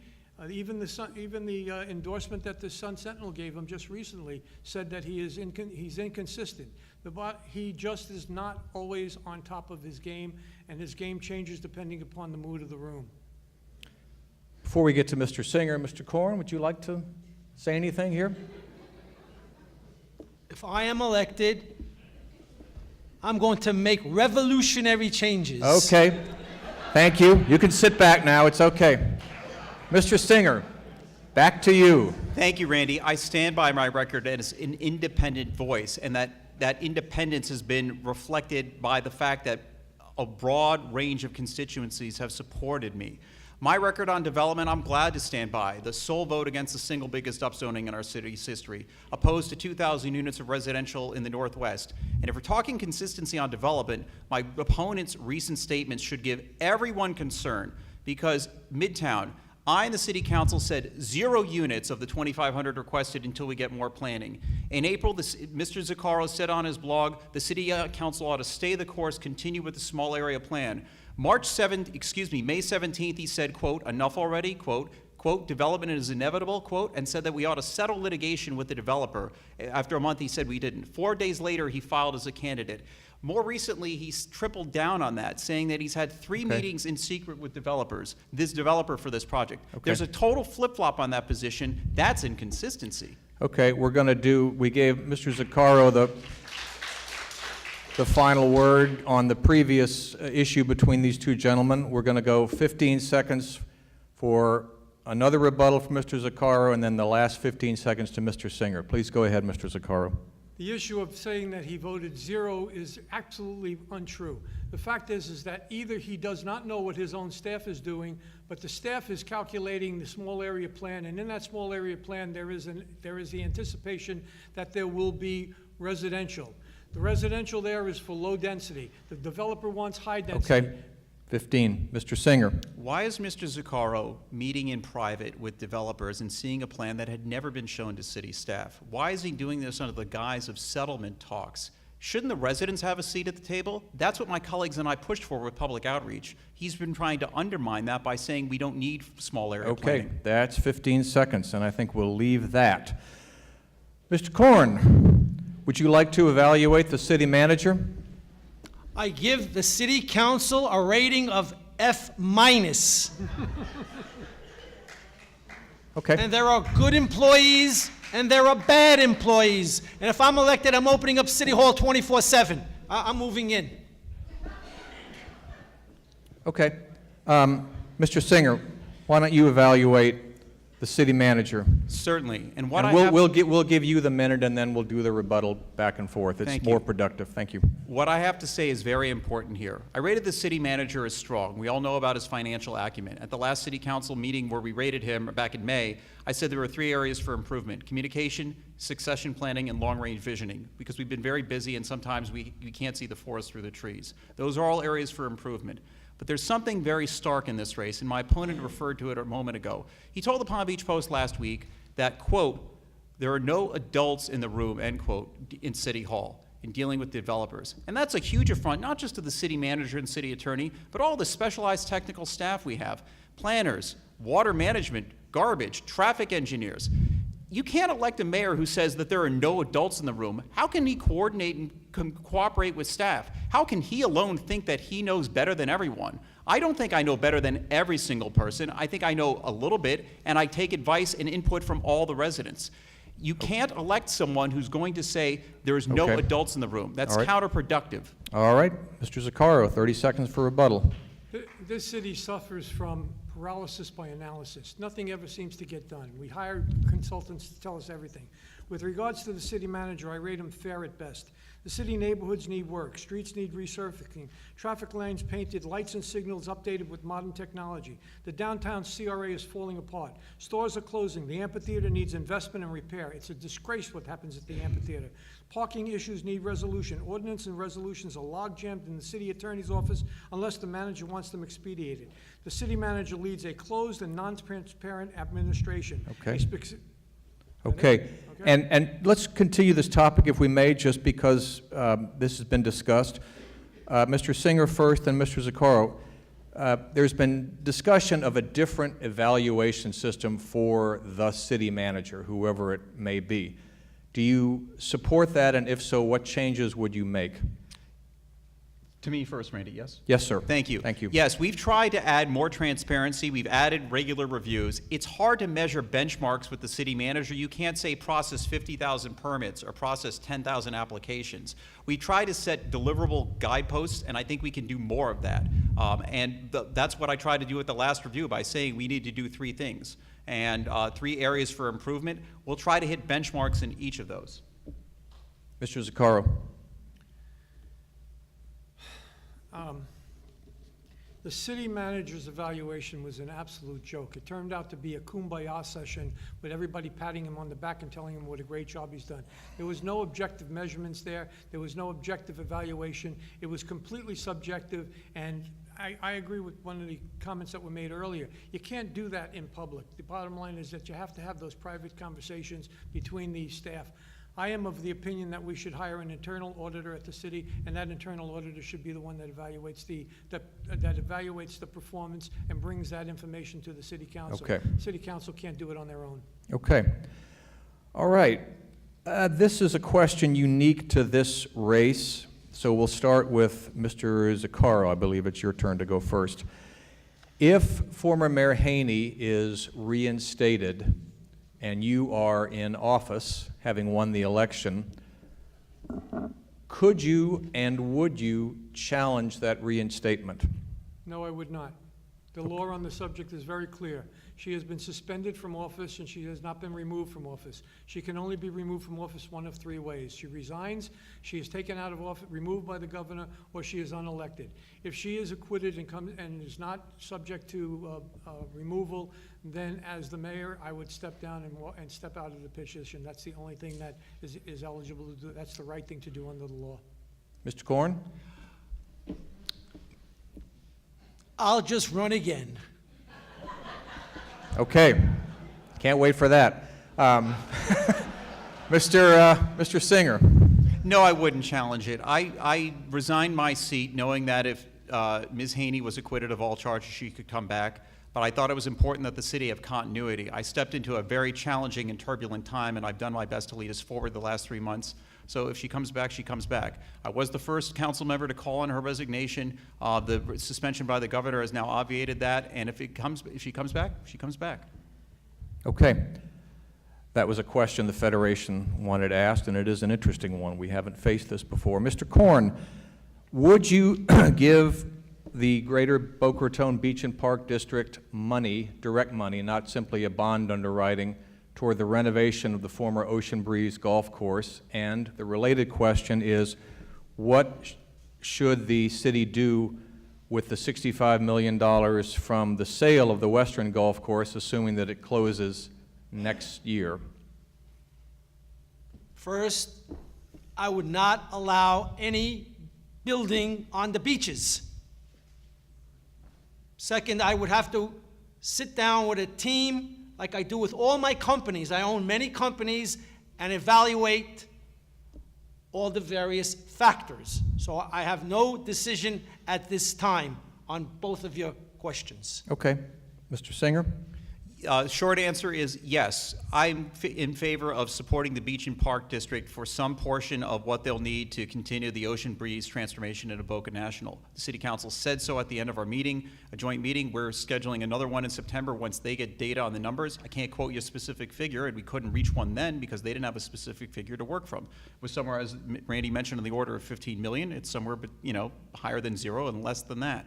What would we do with the money generally? Infrastructure. We have a whole range of capital needs. I'm not in favor of taking the $65 million and just adding it to operations. A few things: Ocean Breeze, wildflower and waterfront renourishment, revitalization, really.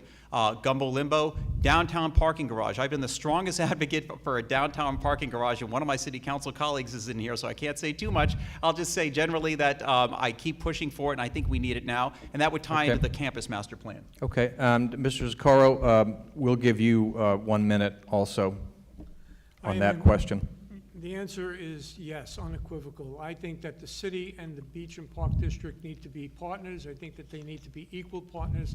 I think that there are infrastructure things that are necessary that the Beach and Park District is going to be faced with over the next short period of time, and I think the city should be prepared to be a partner with them and provide them the financial assistance that's necessary. The beach and parks are our personality. We have the mantra that we're a city within a park. Well, in order to do that, we have to have a good relationship. We do not have a good relationship right now. And the second part of the question was, I'm sorry. What would you do with the $65 million? I put it in the bank. Okay. All right. And is there any chance in a moderator's follow-up that I might be able to just coax out of the two of you whether you would be closer to 0 or 15 million, and if so, maybe where? Do you have a limit over which you would not go in giving the money?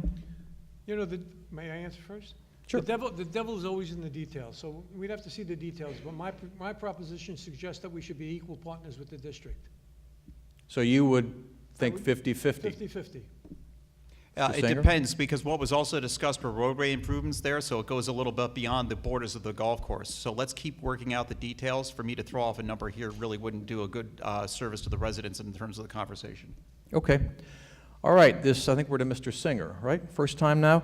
Mr. Zuccaro has made an issue of your vote, excuse me, in late 2015 to approve a zoning variance on an oceanfront lot that could allow construction of a 4-story house. The owner has, I believe, has his state permit, but the project is still under city review. Could you explain that vote? I'm glad you gave me the opportunity because it's been misstated and spun in a bad way. That was one of the most challenging votes I've taken on my time on the city council.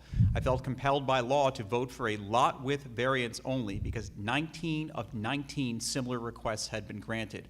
But I always knew that there would be a second variance needed to build east of the coastal construction control line. We now, at the time, I didn't know how that would work out. We now have enough evidence already that have been developed through the review of the environmental processes. And based on that environmental evidence that exists now, I am not in favor of granting that variance. I do not believe that the developer can meet that burden given all the environmental evidence. So while I had great concern and people have been saying, well, how are you allowing public beaches to be taken or even building there? That vote did not result in a building. It will not result in a building unless that variance is granted, and I do not support the granting based on the environmental evidence, period. Mr. Zuccaro. The applause will not be deducted from your time. Go ahead. The idea of variance, one of the mainstays of that is you don't grant a variance to a hardship that's created by the person asking for the variance. In that case, the hardship was created when they partitioned the land and created an unbuildable lot on the east side of A1A.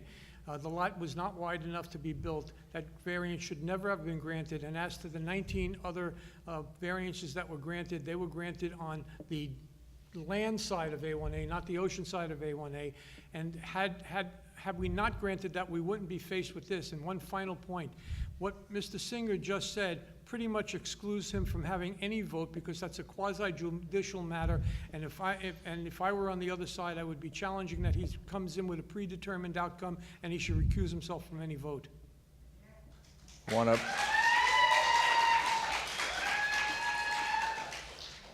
to respond, Mr. Singer? Yeah, that's actually not true. I said based on the evidence that exists. I'll hear everything in a quasi-judicial hearing. Meanwhile, you didn't hear Mr. Zuccaro's answer, too. Will he allow a lot variance? We don't know. He's also incorrect on his statements of the law there. The lot width variance was not created there. I've just told you my answer, though. This was a very challenging vote for me 2.5 years ago. Again, it's not resulted in a building, and based on the environmental evidence, Okay. it will not. Okay, and Mr. Zuccaro, we'll give you the last 30 seconds on this one. Bottom Or line is, 15, if you want to do that, too. The city attorney that night told the city council that every variance stands on its own, so there was no need to be comparing it to anything else. Mr. Singer played judge and jury in that. As a quasi-judicial hearing, he's a fact finder in case there is a later appeal of the issue. He decided that we were going to lose the lawsuit. He decided that the variance should be granted. That was an improper thing to do. And you know what? Our beaches are pristine. The bottom line is there nothing sacred if you're not going to protect the beaches? Okay. Mr. Korn, do you want to add anything? No more buildings that reach the heavens. Okay. Boca Raton is overbuilt. Okay. And that's attributing the traffic and the overcrowding, and nobody wants to talk about it. I'm putting an end to it. Okay. Mr. Zuccaro, we put Mr. Singer on the spot here a moment ago. We'll now go to you. He has filed 2 complaints against you and against Boca Watch, arguing in essence that you are operating the website as an unregistered political committee. Could you respond? Well, yes, I will respond, but I'll have to respond in a limited way. He filed the complaints against Boca Watch and against me. The Elections Commission has not sent me any notification about the filing on Boca Watch, so I believe that they did not find legal sufficiency in that. They did send me a letter indicating that this has been filed. The facts are wrong and the law is wrong stated in that. He is privileged under the law to be able to waive his confidentiality. The first thing he did after he filed it was he ran to the newspapers and told the newspapers he filed it. I, on the other hand, am not privileged to waive my confidentiality unless I'm being asked to talk about it inside of a newspaper account. My theory is that this is going to be litigated once they find that there's legal sufficiency. At this point in time, there has been no finding of legal sufficiency, so it's a completely irrelevant question for purposes of this event right now. Boca Watch has been in existence for 7 years. It's been a not-for-profit. It has never taken money for political purposes, nor has it expended money for political purposes. That's the facts. Mr. Korn, rebuttal? My 2 favorite websites are www.myboca.us. It's a great website. It's the city website. And I happen to read BocaWatch.org every day. Okay. Back to you then, Mr. Singer. Thank What do you. you think of Mr. Zuccaro's response? Many other candidates would have hid behind some third party to go file a complaint. I took it head on because I thought it was important the residents knew what was going on. Mr. Zuccaro is not correct, and we don't want to get into the whole details of it, but here's the critical fact. The Palm Beach Post gave him an opportunity last week to disclose the donors to Boca Watch. He declined to do so. My contention is as an unregistered political committee, he should be disclosing the donors. It's not acting in that capacity that avoids disclosure. That's why it was set up. He's made issue of who my contributions are, but we don't know who's funding Boca Watch. We don't know what dark money's behind it. Last year, nearly $25,000 was received by Boca Watch. We don't know what's here this year. Why will Mr. Zuccaro not disclose the names of its contributors, especially if he's making it an issue with others? Okay, Mr. Zuccaro? The $25,000 he's talking about is my money. My law firm pays Boca Watch for advertising in Boca Watch, period. Okay, and just as a point, you were quoted in the Palm Beach Post regarding the issue of shadow, if you will, political committees, saying it's incredibly important to know who's behind the money. Yes.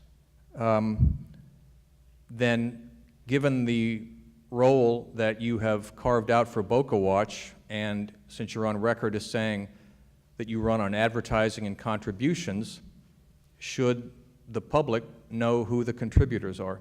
If I were a PAC, the answer is yes.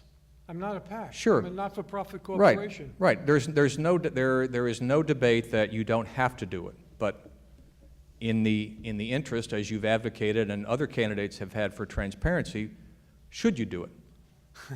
The answer is no. The law doesn't require.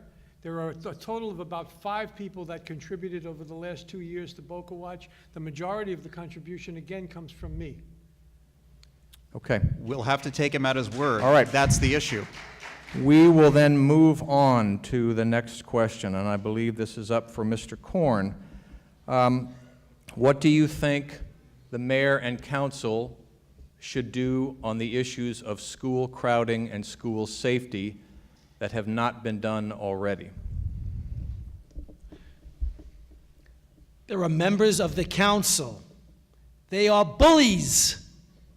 How do you expect members of a council that they bullied a former candidate that I recruited?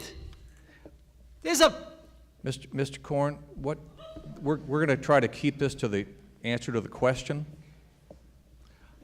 What the answer? First, I would hire more police. I do not believe that the teachers should be carrying guns. I am a teacher. I own many schools, and I worked in New York for the Board of Ed.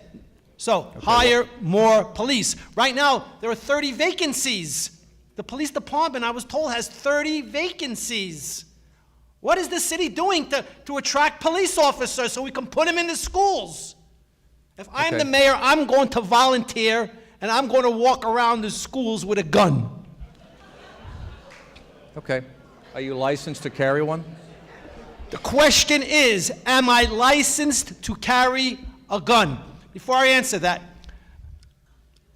I will die in Boca Raton. 10 years ago, I bought 5 plots. Okay, Mr. Korn. The Mr. answer Korn? is, yes, I Okay. have a permit. There we go. Thank you. All right, Mr. Singer. I know we discussed this with the earlier debate, but what is your? We can get back on the question, which was what should the city do, if anything, on the issues of school crowding and school safety that have not been done? Let's build on what we have done. Just to recap, I put the plan together that my colleagues unanimously supported for the city to dedicate 13 acres of public land for a new school. It'll add 1,300 student seats at the elementary. And Right. I think we're familiar Fine. with. Not everyone is, where do Randy, we- because okay. not everyone talks about All right. it, but Well, fine. let's I'll let's move go on. from here, though. 800 new student seats from the school district coming. The school district that the city's request is doing an audit of Boca High. I now serve on the advisory boundary committee for the school district. I got appointed through the League of Cities. Boca Raton's never had a representative there. That remains as long as I'm mayor. But if I'm there as mayor a few weeks, I'll have that voice and continue to advocate on municipal interests. But we'll continue. In terms of school safety, we were the first city to get police officers in the schools, a long-term agreement, and I think there's more benefit to be had. There are more things we can do on an individualized basis with school security improvements. Okay, Mr. Zuccaro? Second issue first, school safety. I was the first one to come out weeks ago, actually months ago, talking about putting officers in the schools and for the city of Boca Raton to underwrite the cost of that. I continue to support that proposition. As long as the school board can't figure out how to pay for the officers in the school, we should have officers, off-duty police officers there. Second issue first, Schools in general, the city council has been reactive rather than proactive in the school issue.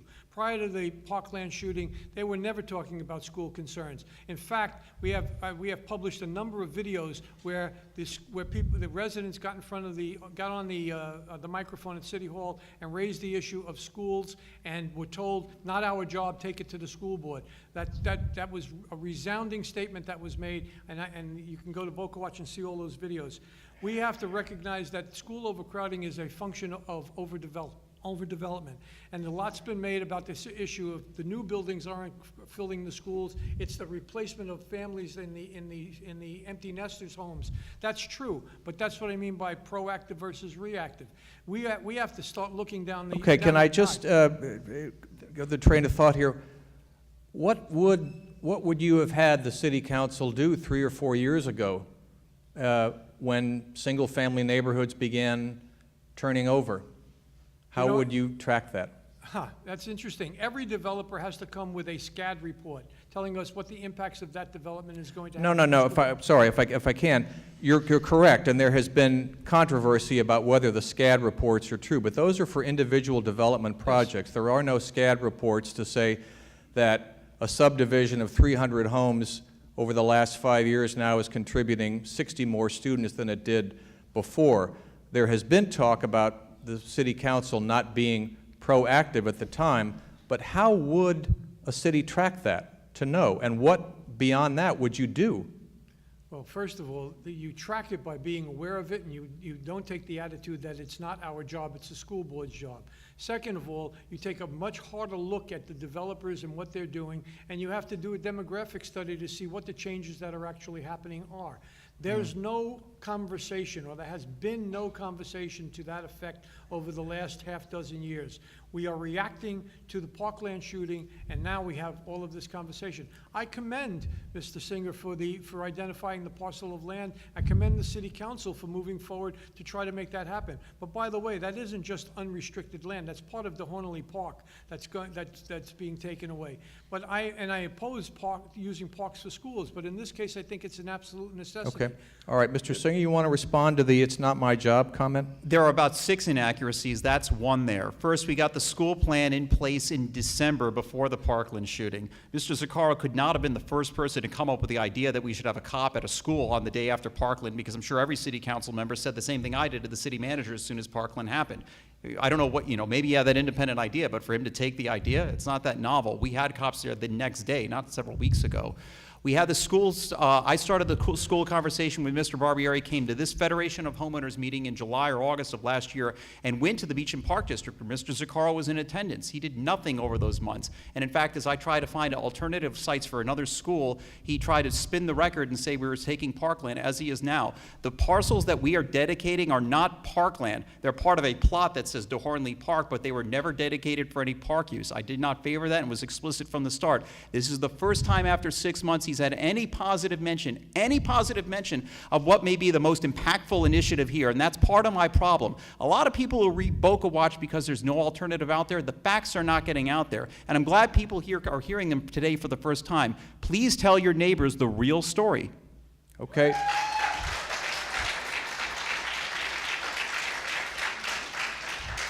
Mr. Zuccaro will give you 30 seconds to respond to that.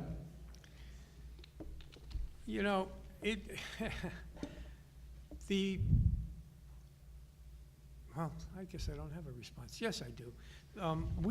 Boca Watch was publishing the situation with the schools over a year and a half ago. Jack McWalter has done a half a dozen videos on the schools. He's been screaming at the top of his lungs about this, and the city council had the attitude, not our job. He was on the city council, folks. Don't let the facts fool you. Go back, you can track it, just put school overcrowding into the search engine, and you'll see all of the videos that date back way before there's been any kind of positive reaction. The city council is reactive, not proactive. I will make it proactive.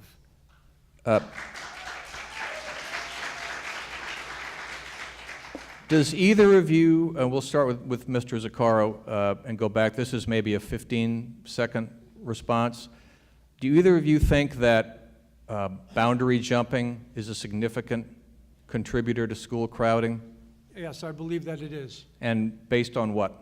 Based upon what I'm hearing from people that teach in the schools and the people that are familiar with the schools. I have no independent knowledge, but I believe that it is. Mr. Singer? A little bit. And that's why the school district is doing a more forensic audit of Boca High in particular.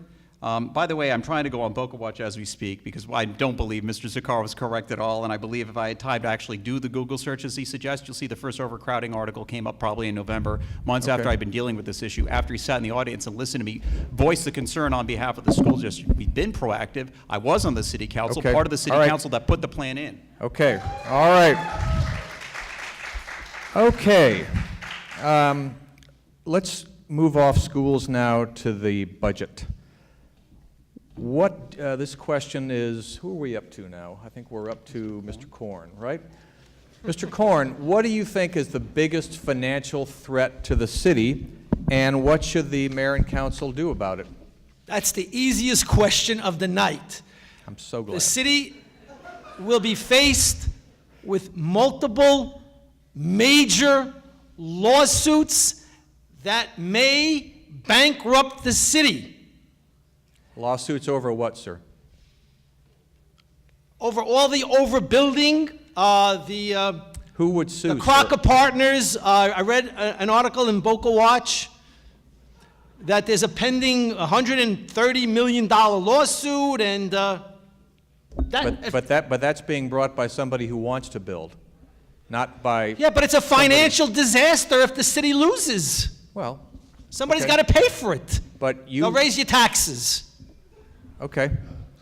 Mr. Singer, what do you think the answer to that question is? The biggest threat, and fortunately it's a small one, is that the cost of services are expected to outpace revenues. We've had property tax growth 20% over the last 3 years, 6 to 7%. That's been on par with our growth of expenses.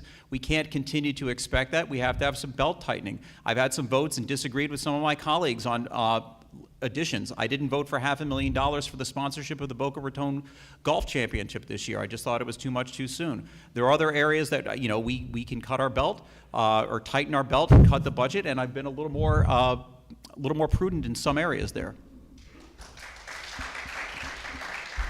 Okay. Mr. Zaccaro, and I've got a follow-up on the budget question when you finish with this. Please go ahead, sir. The city budget is very rich. There's a lot of money in the city. In fact, I'm not sure that there is major issues in the future. Perhaps pensions is a real issue that needs to be dealt with over time because the pensions and the demands that are being made for pensions are outpacing the assumptions that are made. I spent a considerable amount of time this week looking at these two documents that you can download from the city website. That's the Comprehensive Annual Financial Report and Boca Raton Community Redevelopment Agency. I found that there are about $300 million of unencumbered cash assets in this city, and we're telling people we can't afford stuff. $300 million of your money, folks, is sitting there because the city manager wants to hoard it for the rainy day kind of thing. I'm not saying that we don't need a rainy day kind of fund, but we certainly don't need $300 million there. And so $300 million there, $65 million coming in the not too distant future, $30 million maybe for the lease that's going. We're talking about real money. So the bottom line is Okay. that I think that there are many things that the citizens want in this city, and I think that the city can afford to give it to them. Just to follow up, if you were elected, would you suggest that the reserves be used for some other purpose beyond the standard stuff, disaster response and whatever? And if so, what would it be for? You asking me? Yes, sir. Yes, I am suggesting that we should do an analysis to see how much money we actually need to keep in reserves, because we have to have money for a rainy day fund when there are emergencies. But I do not believe $300 to $400 million is the number, and I believe that we need to take a look at that. There is probably no one really on the city council that can interpret the numerical story that's being told in these documents into a narrative. We need to have that conversation. It's really never taken place inside of city chambers. Okay. It takes place on the third floor, and that's not the place where anybody in in this audience ever hears anything about it.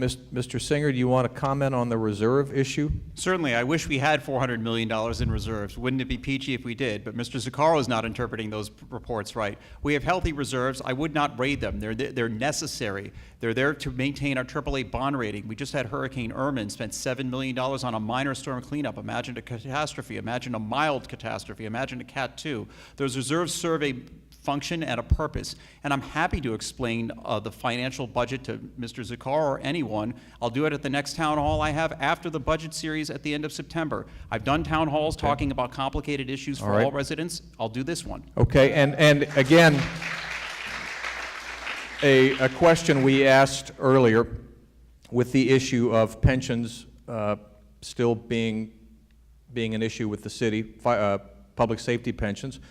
Would any of you, this is like a 15-second across the board, would any of you consider a contract that changed the firefighters' schedule from 1 day on and 3 days off to 1 day on and 2 days off? Mr. Corn, you can go first. I have to evaluate. At this point, I have no comment. Okay, Mr. Singer? No, the firefighters may get paid a few percentage points more than their counterparts, but it's necessary to retain and attract the best in public safety. We did that with our police officers, we did it with our firefighters. It was an issue 4 years ago and it went nowhere. I don't think we need to change the schedule. That has helped become a recruiting tool for our city. Okay, Mr. Zuccaro? The firefighters didn't have the courtesy to even give me an interview. The police did, and when I was interviewed by the police, I said that I would not change the status quo, and I mean that. I would not change the status quo. For police and fire? For police and fire. Okay, very good. All right, again, at the request of the great majority of Federation members, we will ask this question before we finish, and we'll start with Mr., who are we, Mr. Corn, I think? Mr. Zuccaro, yes, thank you. I was about to correct. Should the city start an iguana eradication program? Yes. Wait, that's question jumping. Mr. Singer. Oh, I'd actually say we need to partner with Fish and Wildlife Commission because they're doing it statewide. For the city to be the sole iguana eradicator doesn't really work because iguanas will come from outside the city in here. We don't have a wall to keep out iguanas. So it needs a more global solution than this. I've already reached out to Fish and Wildlife Commission. Right now they don't consider it a threat, but we'll continue our advocacy as it develops. Okay. Yeah, it's like traffic, you know. We pass through secondary iguanas. Mr. Corn, how about you on this one? I'd like to see a lot of politicians eradicated. Okay. Excluding me. All right. We have one topic I want to cover before we're done because we're pressing up against the witching hour here. And we start with Mr. Zuccaro on this one. There has been a lot of talk about a new downtown campus on the 30 acres around between City Hall and the library. Do you agree with that idea? And if so, what would you like to see as part of it? I do not agree with that idea. I believe that there are things that we need to do to make our city hall more functional, and there are things that we probably need to do, but I don't believe that the downtown campus should be built because right now it's taking the same kind of personality as the Taj Mahal for the school board, as the West Palm Beach City Hall that they built. We're like a kid in a candy store. We got some money coming, and we want to find a place to spend it. This is not a necessary function, so I do not agree with it. Mr. Corn? I'm going to repeat because I'm an instructor, a political and real estate instructor. I want to open City Hall 24/7. If I have to live in there, put a shower in there. Okay. Mr. Singer, your thoughts? Yes, our campus plan is essential. First, for the residents who have cried out for a community center space. You're in this space today, but if you wanted to go over to the Crawford buildings, they date to the 60s, as does our City Hall. We burst at the seams, not because of new staff, we just didn't have the place to put them. And customers don't have the place for them. My plan's simple. Keep it lean and green, 4 phases. City Hall, in interface there, small community room, not a performing arts center, community center, and parking garage. I want to build a parking garage now. I've wanted to. We know we're going to need at least 2. Build the one and service the downtown. And maybe Mr. Zaccaro's opposition to a city hall reflects his disdain for all of the city employees who he said they were not adults, but they are adults and they need workspaces, and we residents need a place to communicate. All right, and one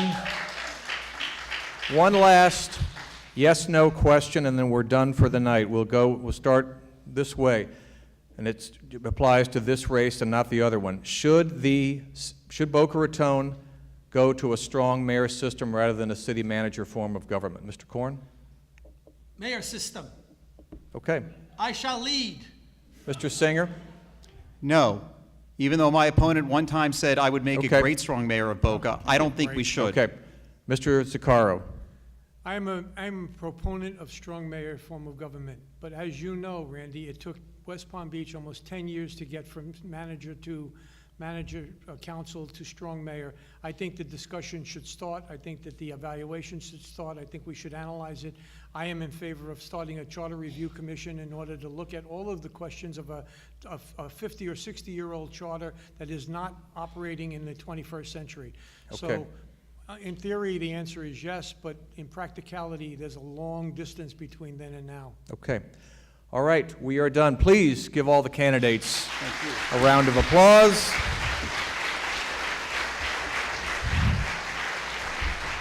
And remember to vote on August 28th. Thank you.